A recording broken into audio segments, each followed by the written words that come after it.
ஓம் சாந்தி.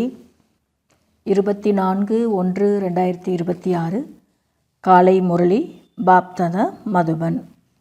பரமாத்மாவின் மகா வாக்கியம். இனிமையான குழந்தைகளே, பாபா உங்களுக்கு என்ன பாடம் படிக்க வைக்கின்றாரோ அதை புத்தியில் வைத்து அனைவரையும் படிக்க வைக்க வேண்டும். ஒவ்வொருவருக்கும் பாபா மற்றும் சிருஷ்டி சக்கரத்தின் அறிமுகத்தை கொடுக்க வேண்டும். கேள்வி: ஆத்மா சத்தியுகத்திலும் நடிக்கிறது, கலியுகத்திலும் நடிக்கிறது. ஆனால் வித்தியாசம் என்ன? பதில்: சத்தியுகத்தில் நடிக்கும்போது எந்த ஒரு பாவ கர்மமும் இல்லை. ஒவ்வொரு செயலுமே அங்கே நடுநிலை கர்மமாக, அதாவது நல்ல செயலாக இருக்கிறது. ஏனென்றால் ராவணன் இல்லை. பிறகு கலியுகத்தில் நடிக்கும்போது ஒவ்வொரு செயலும் விகர்மம் அல்லது பாவம் ஆகிவிடுகிறது. ஏனென்றால் இங்கே விகாரங்கள் இருக்கிறது. இப்பொழுது நீங்கள் சங்கம் யுகத்தில் இருக்கிறீர்கள். உங்களுக்கு அனைத்து ஞானமும் இருக்கிறது. ஓம் சாந்தி. நாம் பாபா முன்பு அமர்ந்திருக்கிறோம் என்பது குழந்தைகளுக்கு தெரியும். குழந்தைகள் என் முன்பு இருக்கின்றனர் என பாபாவும் அறிவார். பாபா நமக்கு கற்றுத்தருகிறார். அதை பிறருக்கு கற்றுக் கொடுக்க வேண்டும் என நீங்கள் அறிவீர்கள். அனைவரும் பாபாவையும் பாபாவின் போதனைகளையும் மறந்துவிட்டார்கள். இப்பொழுது பாபா என்ன படிக்க வைக்கின்றாரோ இந்த படிப்பு 5000 வருடங்களுக்கு பிறகுதான் கிடைக்கும். பாபா இப்போ நமக்கு என்ன படிப்பு சொல்லிக் கொடுக்குறாரோ அவரை பற்றியும் அவருடைய போதனைகள் பற்றியும் இன்றைக்கி உலகம் மறந்துருக்கு. அதை நம்ம நல்லா படித்து மற்றவங்களுக்கு சொல்லித்தரணும். ஏன்னா இந்த மாதிரியான படிப்பு மீண்டும் 5000 வருடங்களுக்கு பிறகு தான் கிடைக்கும் அப்படின்னு பாபா சொல்லிகிட்ருக்கிறாங்க. முதலில் ஆத்மாக்களாகிய நமது தந்தை பரமாத்மா ஆவார் என புரிய வையுங்கள். நாம் அனைவரும் சகோதரர்கள் என எழுதுங்கள். நம்முடைய தந்தை ஒருவர் ஆவார். இது சரியா எனவும் கேளுங்கள். நம் அனைத்து ஆத்மாக்களுக்கும் அவர் பரமாத்மா.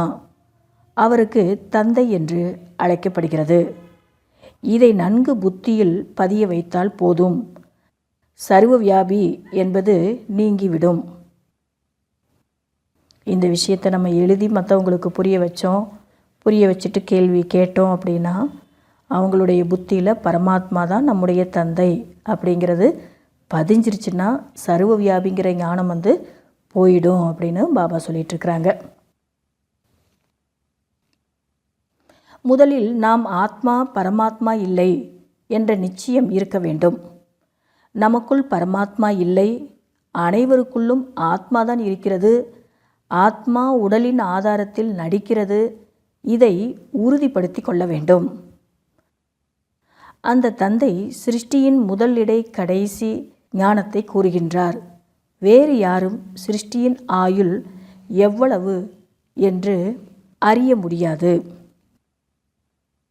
உலகத்தில் இருக்கிறவங்க இந்த உலகத்தினுடைய சிருஷ்டியினுடைய ஆயுள் காலம் எவ்வளோ அப்படின்னு யாருமே தெரிஞ்சிருக்கல. அதை தந்தை தான் சொல்லி கொடுக்குறாரு. சத்தியுகம் திரேதாயுகத்தில் அனைவரும் நிர்விகாரிகளாக இருக்கிறார்கள். ஒரே ஒரு ஆதி சனார்த்தன தேவி தேவதா தர்மம்தான் இருந்தது. படங்களையும் காண்பிக்க வேண்டும், வாய் மூலமாகவும் புரிய வைக்க வேண்டும். பாபா நமக்கு ஆசிரியராக இருந்து இவ்வாறு படிக்க வைக்கிறார். பாபா அவருடைய அறிமுகத்தை அவரே கொடுக்கிறார். பதித்தர்களை பாவனமாக ஆக்குவதற்காக நான் வருகிறேன் என்றால் நிச்சயம் எனக்கு உடல் வேண்டும் என அவரே கூறுகிறார். இல்லை என்றால் எப்படி பேச முடியும்? நான் சைத்தன்யமானவன், சத்தியமானவன், மேலும் மரணமற்றவன். பாபா இந்த மாதிரிலாம் நமக்கு அவருடைய அறிமுகத்தை சொல்லி புரிய வச்சிருக்கிறாரு. ஆத்மாவில்தான் அனைத்து சம்ஸ்காரங்களும் இருக்கிறது. கடந்த கால கர்மம் அல்லது விகர்மத்தின் சம்ஸ்காரத்தை ஆத்மாதான் எடுத்துச் செல்கிறது. சத்தியுகத்தில் விகர்மம் நடப்பதில்லை. கர்மம் செய்கிறார்கள். நடிப்பை நடிக்கிறார்கள். ஆனால் அந்த கர்மம் நல்ல கர்மம், அதாவது அகர்மம், நடுநிலையான கர்மம் ஆகிவிடுகிறது. எங்கே செயல்கள் நடுநிலையான செயல்களாக விளங்குமோ அதுவே சத்தியுகமாகும். பிறகு எங்கே அனைத்து கர்மங்களும் விகர்மமாக இருக்கின்றதோ அதற்கு கலியுகம் என்று பெயர். இப்பொழுது நீங்கள் சங்கமயுகத்தில் இருக்கின்றீர்கள். இரு புறத்தினுடைய விஷயங்களையும் புரிய வைக்கிறார் தந்தை.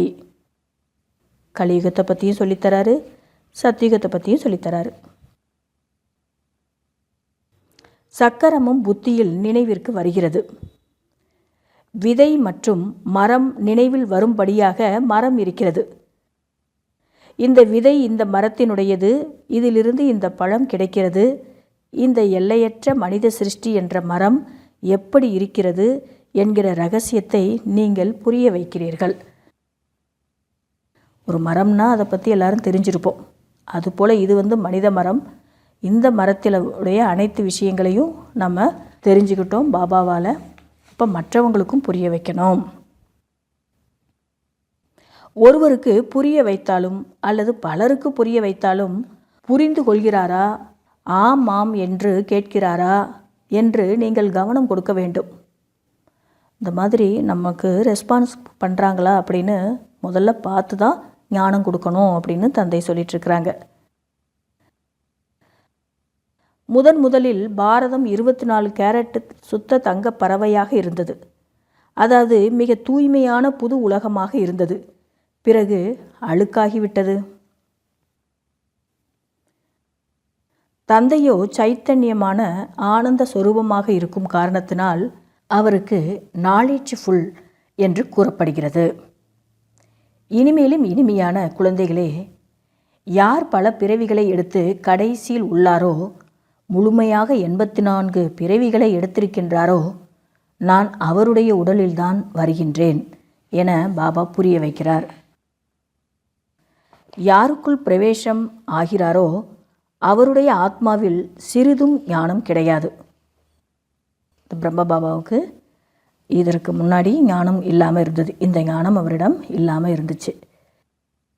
இவருக்குள் தான் நான் பிரவேசம் ஆகிறேன். ஆகவே இவருக்கு பாக்கியசாலி ரதம் என்று கூறப்படுகிறது.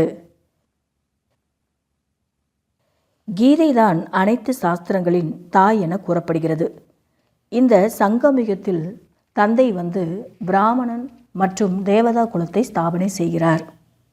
நான் விதை வடிவமாக இருக்கிறேன் என பாபா கூறுகிறார். கிருஷ்ணரோ சத்தியுகத்தின் வசிப்பவர் ஆவார். அவரை வேறு எங்கும் பார்க்க முடியாது. மறுபிறவி எடுக்கும்போது பெயர், உருவம், தேசம், காலம் அனைத்துமே மாறிவிடுகிறது. இது ஏற்கனவே நிச்சயிக்கப்பட்ட விளையாட்டாகும். நாடகத்தில் அவ்வாறு நிச்சயிக்கப்பட்டிருக்கிறது. இன்னொரு சரீரத்தை எடுத்த பிறகு அவரை கிருஷ்ணர் என்று கூற முடியாது. வேறு உடலின் பெயர் போன்றவை வேறாக இருக்கும். அதாவது இன்னொரு உடல் எடுத்துட்டாங்கன்னா பேரெல்லாம் மாறிக்கிட்டே தான் இருக்கும். நேரம், தோற்றம், நாள், தேதி அனைத்துமே மாறிவிடுகிறது. உலகத்தின் வரலாறு புவியியல் அப்படியே ரிப்பீட் ஆகும் என கூறப்பட்டிருக்கிறது. நான் உங்களுக்கு முழு உலகத்தின் வரலாறு புவியியலின் உண்மையை கூறுகின்றேன் என தந்தை கூறுகிறார்.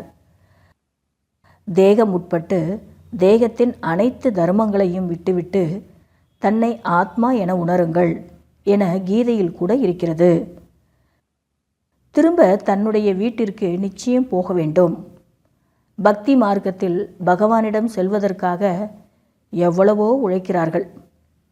அதுவோ முக்தி தாமம், கருமத்திலிருந்து விடுபட்ட இடமாகும். நாம் நிராகார உலகத்திற்கு சென்று அமர்கின்றோம். நடிப்பவர்கள் வீட்டிற்கு சென்றுவிட்டால் நடிப்பிலிருந்து விடுபட்டு விட்டனர். அனைவரும் நாம் முக்தியை பெற வேண்டும் என விரும்புகின்றார்கள். சிவனுக்கு முன்பு சென்று எங்களுக்கு முக்தி அளியுங்கள் என்றும் கூறுகிறார்கள். அவர் ஒருபொழுதும் ஜீவன் முக்தியிலோ ஜீவன் பந்தனத்திலோ வருவது கிடையாது. ஆகையால் தான் முக்தி அளியுங்கள் என அவரை அழைக்கின்றார்கள்.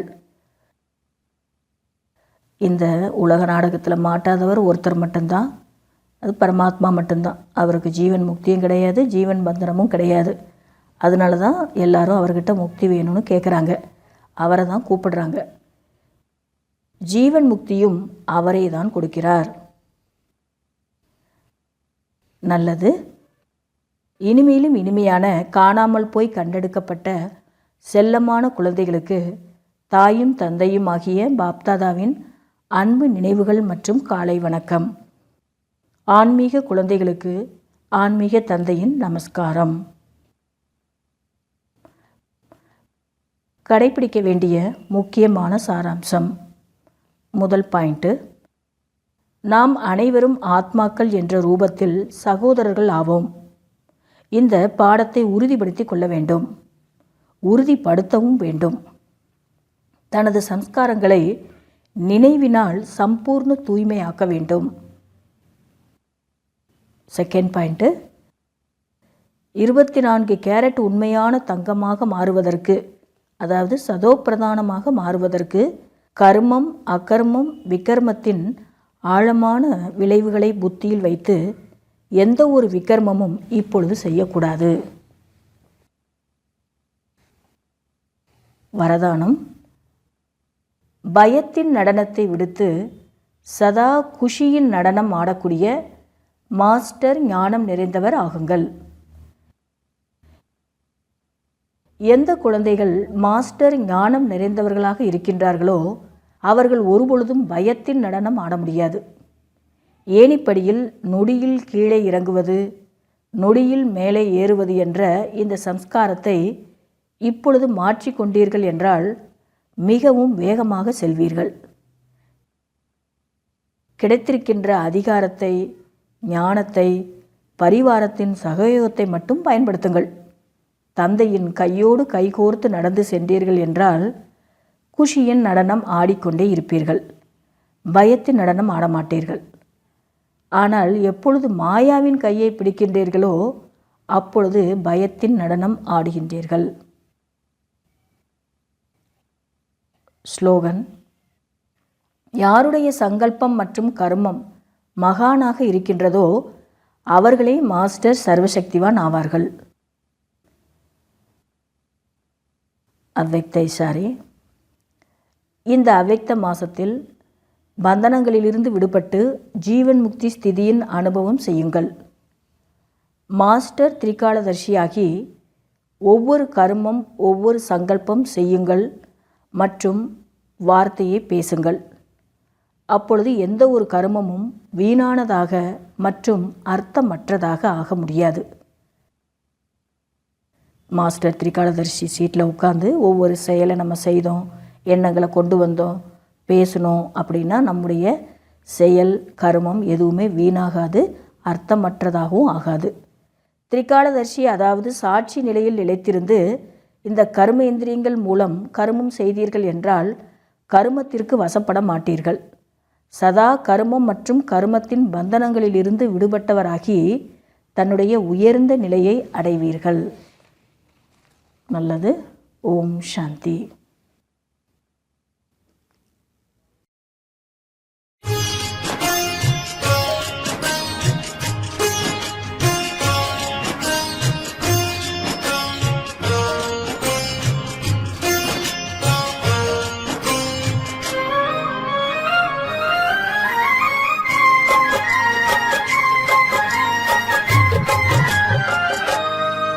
இன்னாருயிர் நண்பன் நீ, என் ஆசை நாயகன் நீ,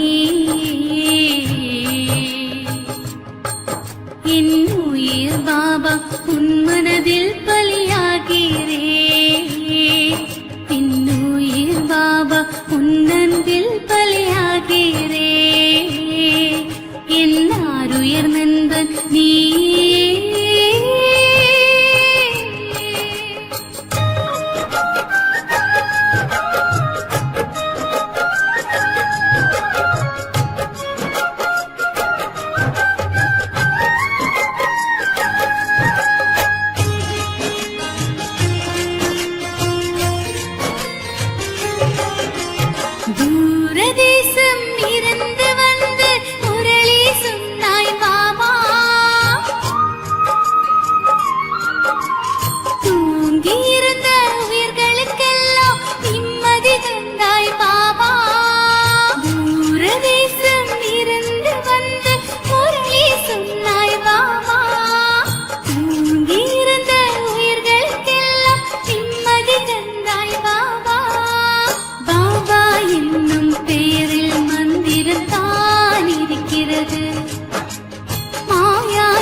வரட்டுமே புது ஸ்வர்க்க உலகம் தொடங்கட்டுமே என் உயிர் பாபா உன் மனதில் பலியாகிறே என் உயிர் பாபா உன் அன்பில் பலி